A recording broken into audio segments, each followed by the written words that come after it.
घेऊन जायचं तर तो काय करू शकत नाही. भगवंत काही करू शकतो. रात्रीच्या वेळी जायचे सर्व सवंगड्याला त्या ठिकाणी दह्या दुधाची चोरी करून भगवंताने खायला द्यायचं. पण काय व्हायचं नेमकं असं दररोज घडायला लागलं. आज एकीच्या घरात घडलं, उद्या दुसरीच्या घरात घडलं आणि मग बऱ्याच ठिकाणी घडल्यानंतर मग चर्चा सुरू व्हायला. चर्चा हळूहळू सकाळी एकाला पाणी नाही आलं, दुसऱ्याला नाही आलं, तिसऱ्याला नाही आलं, मग सगळे बाहेर आले चर्चा केली आज पाणी नाही आलं.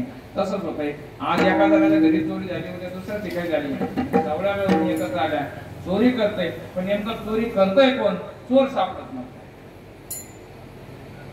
चोरी कोण करते हे सापडत नाही. मग आता हे कोण करू शकतो? इतके दिवस नव्हतं घडत, आता कसं काय घडायला लागलं आहे की नाही? चोरी करणारा चोर कोण असेल? मग पुढे लक्ष ठेवलं गवळणीला आणि मग त्यांच्या लक्षात आलं की चोर करणारा कोण आहे. तो कोण आहे?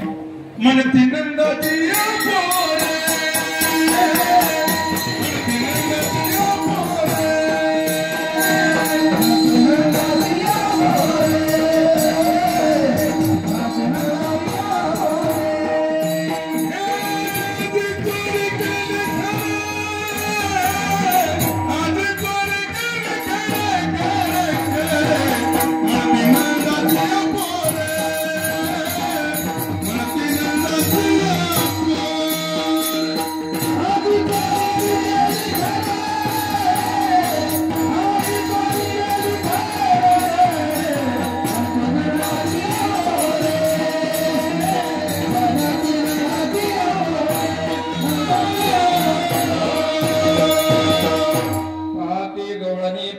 पालती दुधाने म्हणते नंदाचे अपोरे आधी चोरी केली. खरे त्यांच्या लक्षात आलं की चोरी कोण करते तर नंदराजाचा मुलगा हा सगळ्यांना एकत्र करून चोरी करतोय.